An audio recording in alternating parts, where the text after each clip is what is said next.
tell you the debate on the threshold for morality continued even during the commercial break. But as we move on with the paper review, the news review today, page 2 of the Daily Nation has a story about the Parliamentary Accounts Committee of the National Assembly blaming former CS Anne Waiguru for the National Youth Service scandal. This is a scandal where millions of shillings are deemed to have been lost. And if my director has a clip, maybe you play it so that we get the insight.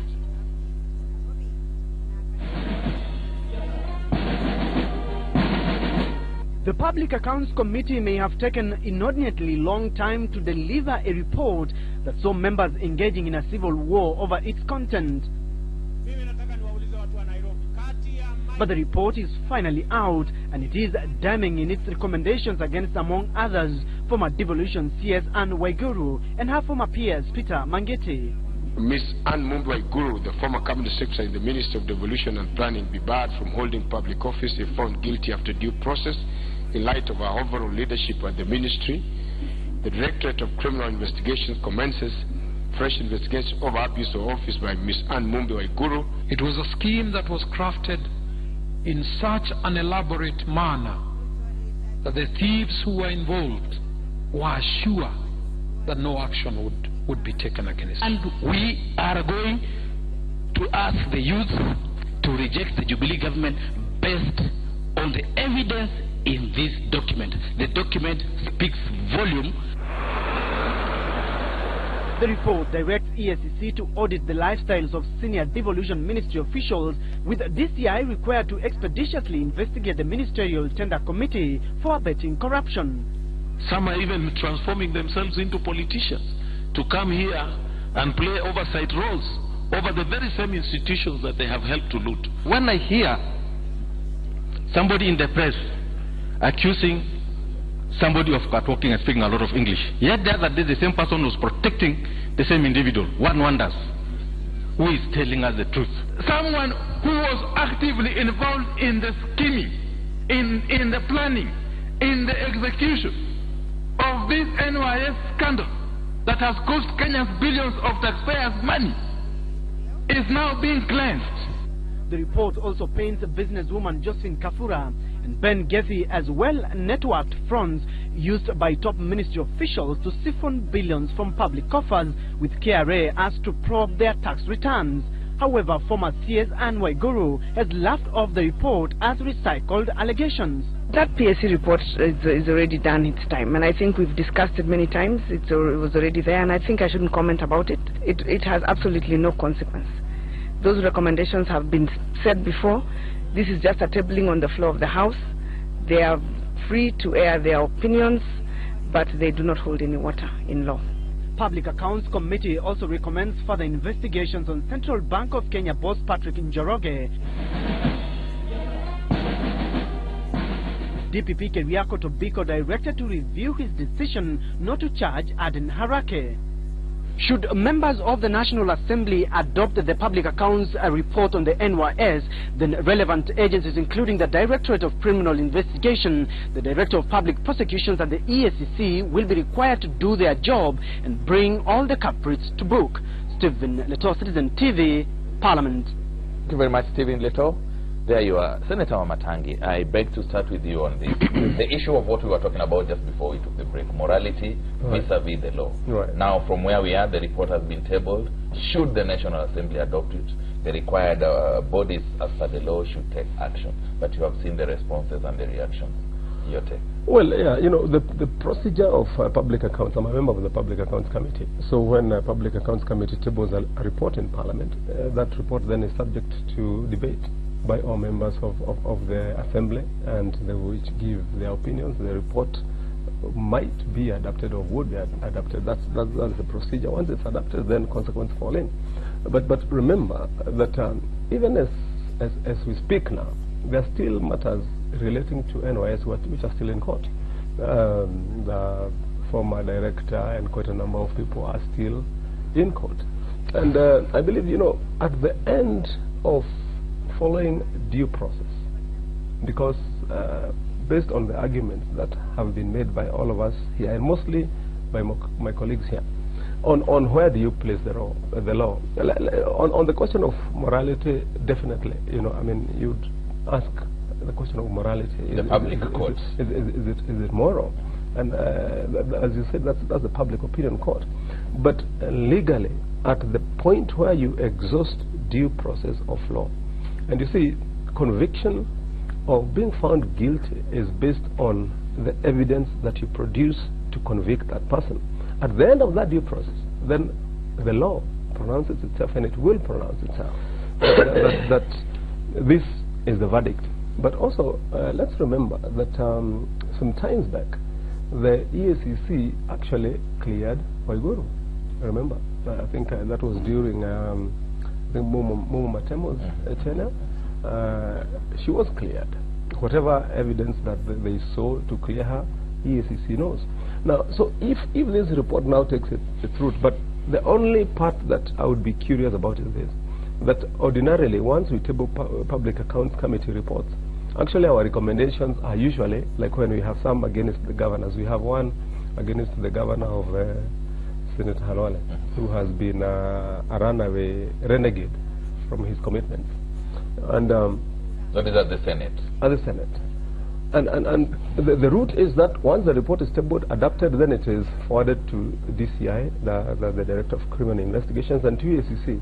But the question one would be asking is, EACC already dispensed of this matter as far as Waiguru is concerned. Are they going to reopen it? That would be the question. Probably there will be new evidence. Mheshimiwa Kipruto, I come to you because you've been in the National Assembly. You have interacted with the Public Accounts Committee, and now we have an elephant in the room. Yeah, just let me confirm to the public, I was a member of that committee in 1991 up to 1992 election, and a number of things happen. Audit queries are not necessarily confirmed criminal to have criminal liability, but audit queries are very important in starting a process. But what would disturb me, apart from what Mheshimiwa Matangi has said, is that Waiguru up to now has not been taken to court. Many other people have been taken to court over this particular matter. It seems the committee in Parliament seems to find her being culpable of this. Then what is the disconnect? How come that the committee believes that she is culpable, but the other arms of government have not taken her to court up to this particular time? That's the big question we should be answering. But as it has been said, I don't think it will stop her running in Kirinyaga. And if she wins, she's going to be in office, and the law will catch up with her at the right time. Or if she's going to be exonerated, it's going to be one of the cases that we start with a lot of pomp, only for it to dissipate. How many cases did the President present in Parliament last year? How many of them? Over 200. Over 200 cases. How many have been completely prosecuted? What is the bottleneck? This is where the problem is. Are these other arms of government being compromised by the executive, or is the due process so long that we cannot get to the end? Mheshimiwa, are the arms of government being compromised, or is the threshold too low? You know, if you want to go to the history of this country, go back to 1970, when we had the Dego Commission of Inquiry that granted public servants the right to do business. Every year thereafter, there has been Public Accounts Committee. And Public Accounts Committee is informed by the Auditor General. That time it was Auditor General and Controller. But now we have we have two offices now. And if you read those reports, and I did it from a research point of view, personally, because there is a paper I wrote called The Interface Between Foreign Direct Investment and Corruption in Kenya. So I can say, from a research point of view, not something to do with what people are talking about, there are very many people that have been told they cannot hold public office, but they continue holding public office. So, the case of Waiguru, where the Public Accounts Committee of Parliament has made a statement, there's nothing unusual, because the Public Accounts Committee is not a prosecutorial agency. And even if it was, it is not a judge. In this country, once you are charged with a crime, you can go to, for example, a magistrate court. Then you are found guilty, you appeal to the High Court. You go and be found, yes, it is confirmed, the judgment of the magistrate court, then you can go to the Court of Appeal. Go to the Court of Appeal, and the Court of Appeal finds you guilty. You still have another appellate step called the Supreme Court. Now, that process, until it's exhausted, you as a citizen of this republic is still not guilty to the extent of finality, where now you can be taken to court. And these are the things that people should be able to understand. Now, what you are seeing, for example, in Parliament, these are emotions being vetted by members of Accounts Committee or members of Parliament. And they are right to do that, but that is the extent to which they can go.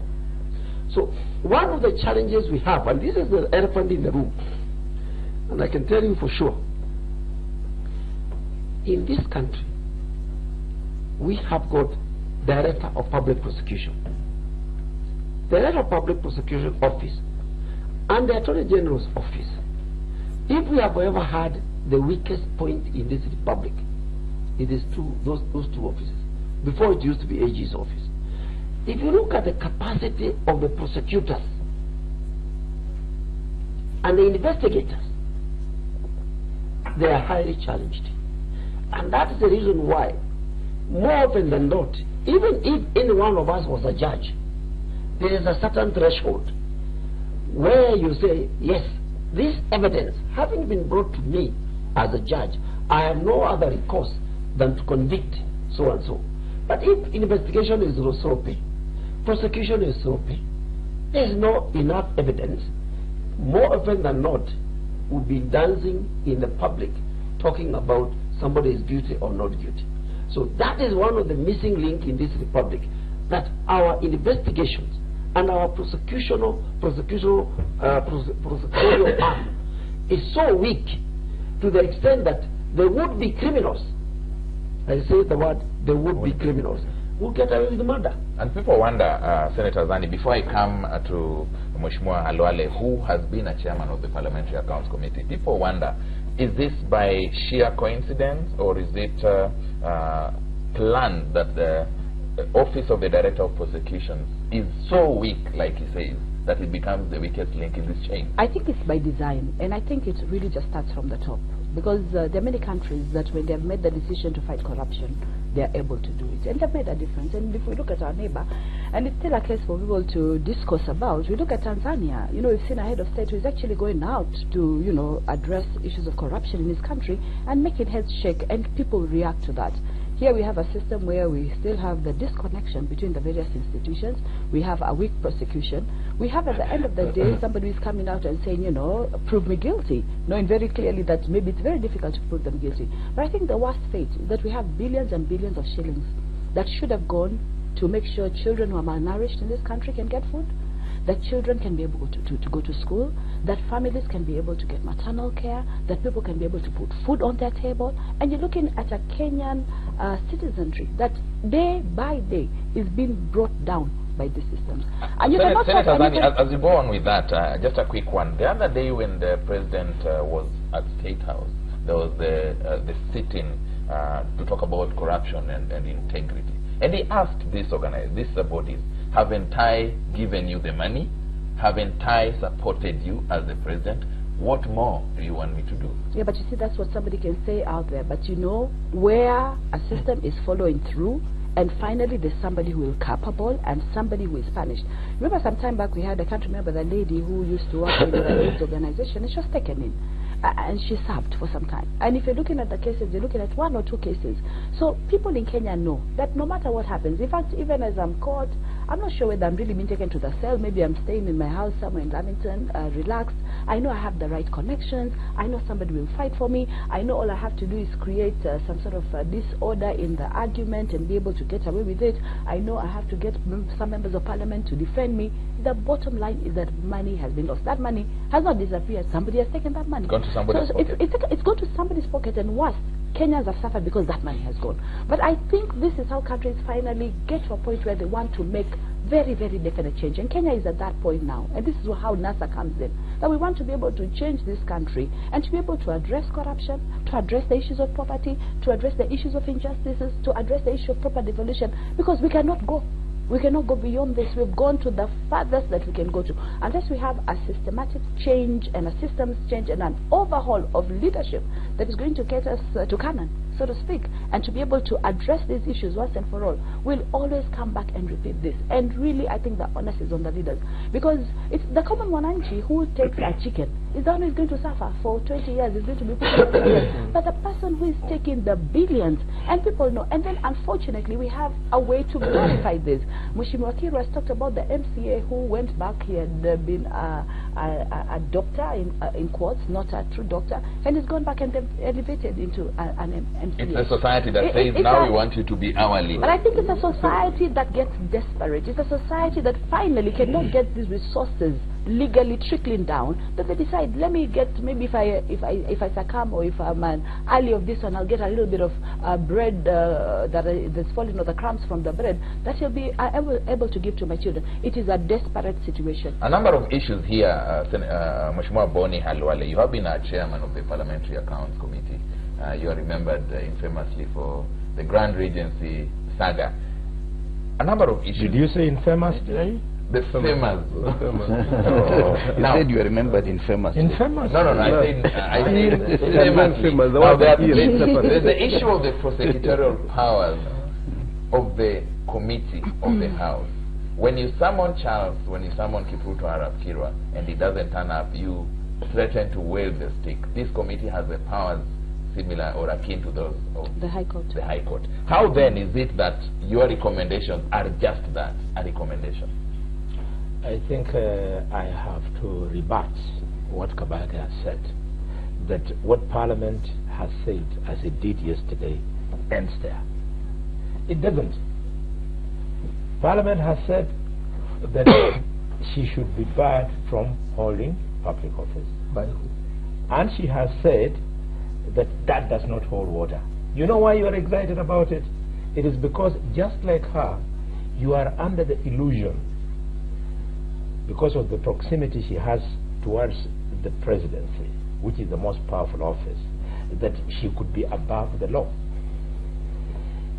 The Public Accounts Committee, when it is sitting, it is a quasi-judicial organ, which means it has the powers of the High Court. I want you today to go and Google the requirements and qualifications for one to become a governor. It clearly says in requirement 9 that you should not have been found, the candidate of governor, you should not have been found to have been unsuitable to serve in public office or to have been dismissed. Waiguru left office under those circumstances. And that requirement does not go ahead and say that you should not have been found by the High Court. It says you should not have been found. Now, because Parliament is an institution under the Constitution, it has found. And therefore, the only recourse Waiguru will have is to tomorrow run to court and ask for an injunction to ensure that IEBC is compelled to accept her papers. That provision is a requirement notwithstanding. I want to advise the people of Kirinyaga that as soon as she goes for that injunction, she'll be given, because our courts are corrupt anyway. Yes, that's casting aspersion on a constitution. Let me conclude my process of thinking, then you'll cast No. This one is a bit serious. It is called You're talking about freedom of speech. It comes with responsibilities, Dr. Halwale. This is a constitutional department of this country, the court. When you say corrupt judiciary, corrupt court, do you have evidence? Can you adduce it? Can I conclude and then No, react to this. This is very important. It will form the basis of us accepting what is next from now, listen, Charles, the country is replete with cases where somebody walks into the High Court and gets a court order in a matter of minutes. Not court order, an injunction. The meaning of an injunction, and Kabaka will agree with me here, is that, again, it must have merit. You cannot just be dishing out injunctions as if they are groundnuts that you are giving out. It must be supported. So We will not debate that, but allow me to conclude it by saying, when I make that statement about the judiciary, I don't mean all the judges. We have some very good judges. They have been helping the process to progress. Thank you. Even some of the decisions have been made in our favor, and the judges know themselves. But the bad ones are also there. Don't forget that I even have an injunction against me, a gag order that I cannot mention the word in one sentence, Kidero and Mumias Sugar Company. I have that court injunction. It has been given. I mean, that is... You just mentioned, thank God it's not one. Can I conclude? Yeah, please. I therefore want to appeal to the people of Kirinyaga. As soon as Waiguru gets that court injunction, you should also go and apply for a stay. So that once the stay is there, then come on nomination day on the 29th, when Waiguru arrives with her injunction, you will be having a staying that injunction so that she can be barred from presenting herself to the IEBC as a candidate. It has to start from somewhere. We want to start with Waiguru. Just like Mheshimiwa, you were there, you and I, who was your colleague, Kimunya. Just like we conclusively finished Kimunya, we want to conclusively as a country finish Waiguru. Then we should have made a point. So the issue is Waiguru and not the scandal.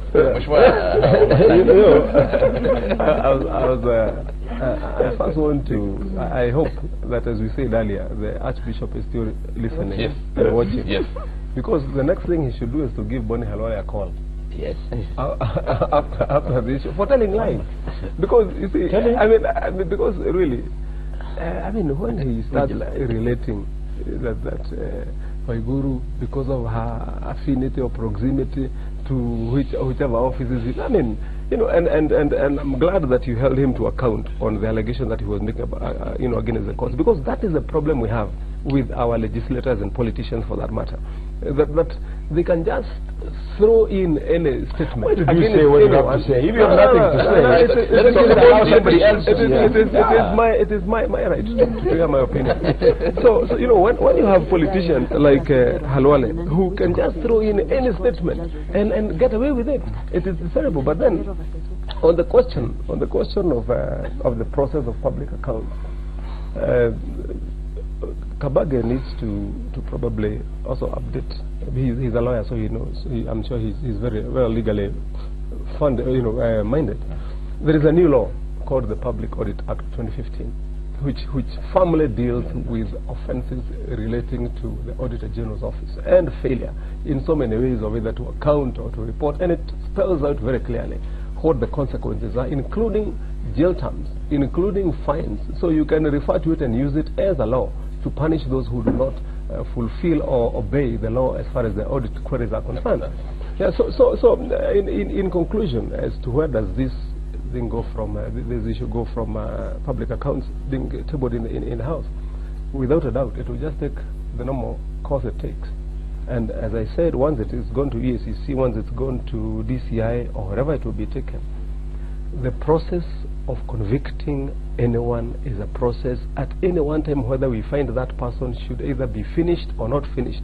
It must be a process that gives every person the opportunity to present their case, collect their evidence, judge them based on the evidence that they have given, and whatever public opinion, whatever politicians may think, or whatever political mileage either a group or a coalition may gain from either advancing a certain school of thought, the law must always be upheld in principle on evidence, and ensuring that particular evidence as collected to convict somebody cannot be purged or perforated or even second-guessed, that indeed there is credible evidence to convict. I think it's important for me to make it clear.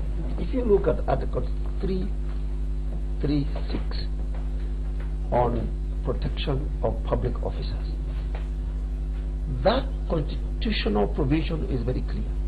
It says you cannot convict somebody, indict somebody, you cannot even dismiss somebody without the due process and the rule of law. Do you understand? That's the constitutional provision. Threshold is the rule of law. It does not matter what he's talking about, that there is an audit act. You must also read it at the same time with 125. Just a minute. Let me finish and you'll Yeah. So, what we are talking about here is this.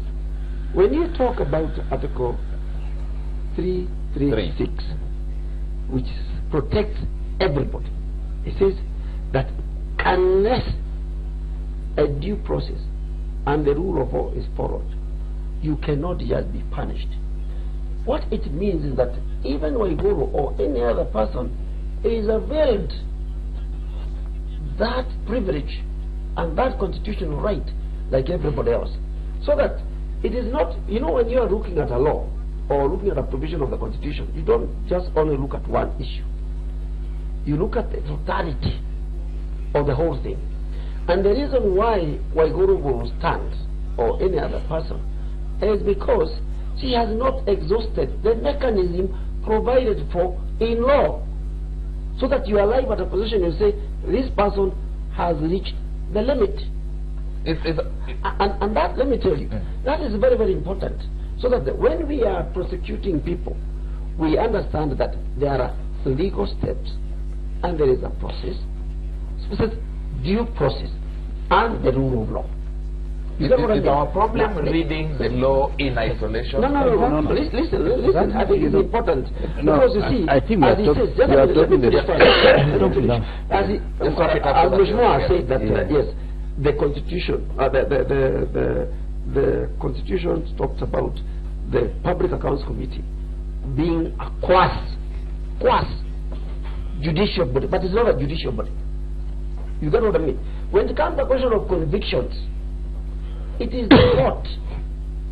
And that is what we call the doctrine of separation of powers.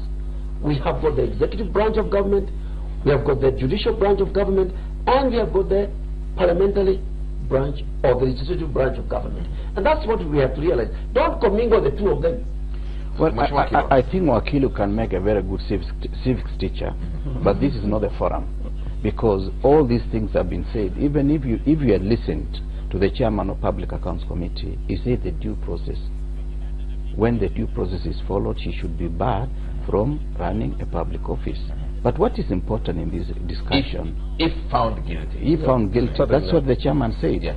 So we are talking the same language, that the due process must be followed, standing orders, or the constitution and the law. But what is important in all these issues not being dealt with family is that corruption is a web. It involves just more than Waiguru. Waiguru happens to be a victim of circumstances, but there are many other people who are involved in this. She could have been the center of it, but there are many other people. Actually, the report says 24 people should be prosecuted. Yeah. 200 companies should be investigated. Who are the owners of these companies? Who are these 24 people? What is their connection with some other powerful people in government? We may be looking at the issue of NYS for now, but I want to throw in a thing. Anne Waiguru is going in for a gubernatorial position. We all know that 2022, the commission, the Council for Governors will be quite influential on who becomes the next president of this country. Probably some of the governors who have finished their second term could contest. Now, who do we look at as Kenyans to protect us from this wanton, runaway misbehavior? Is it the EACC? Is it morality? Is it the law? Charles, just quickly to just differ a little bit with that notion. I'll tell you why.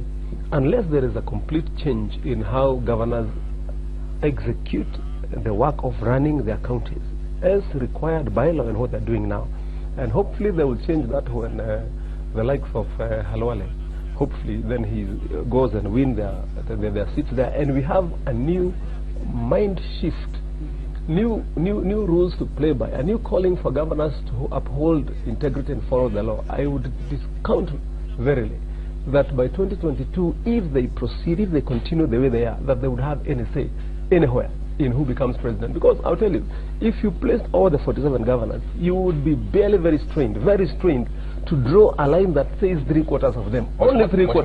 You must be alive to the fact that the politics of Kenya is based on what somebody says, two B's, the billions and the bills. The governors have the billions. Charles, listen to me. Look at what has happened in this particular election. How many governors have you seen going home now?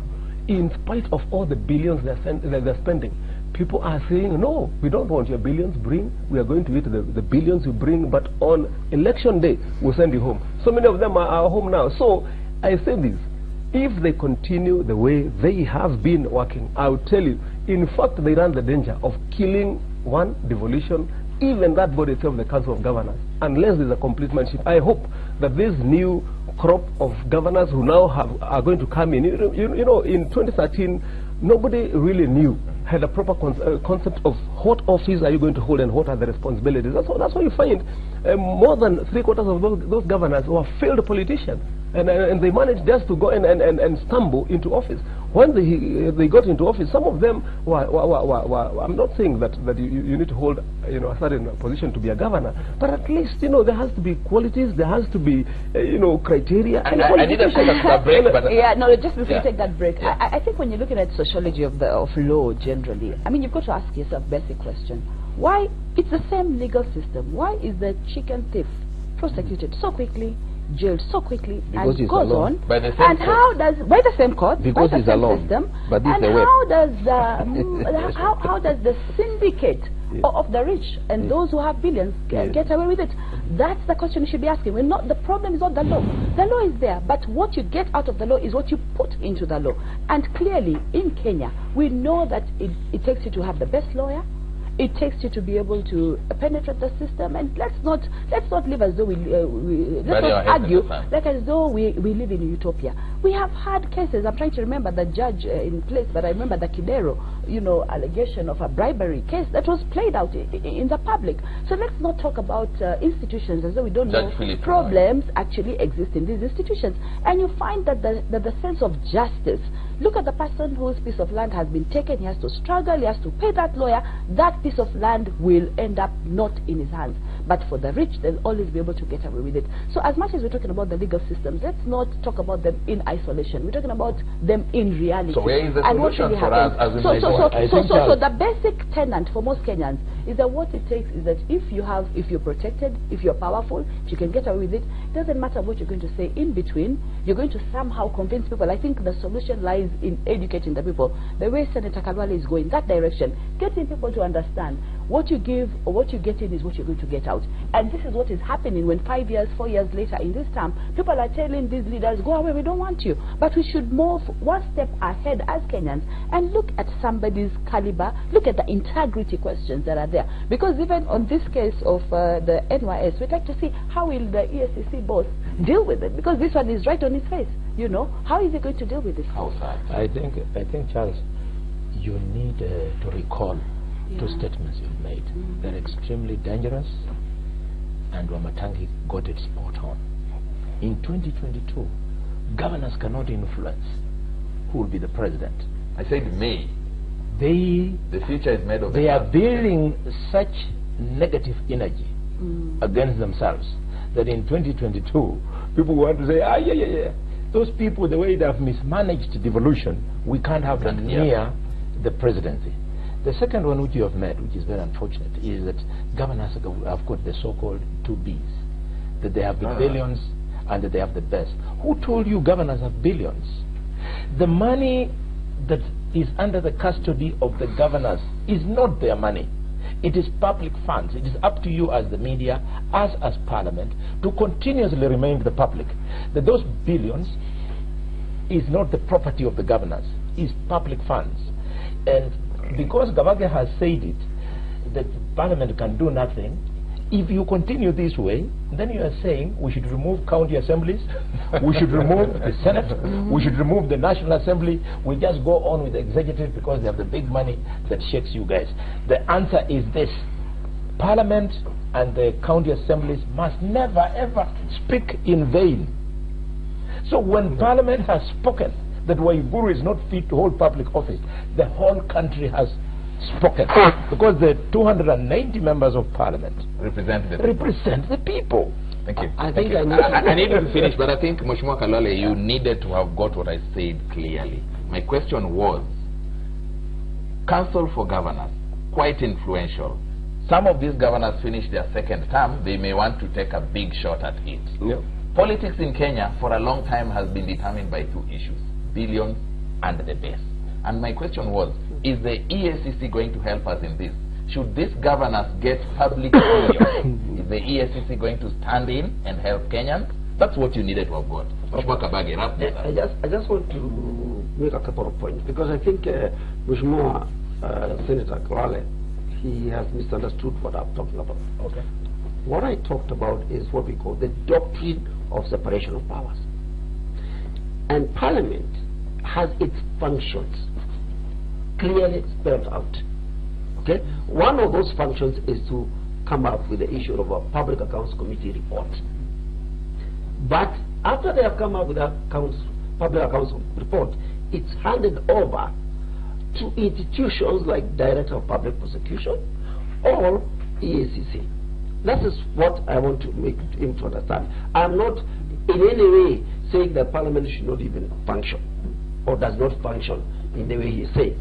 But I also want to say one thing.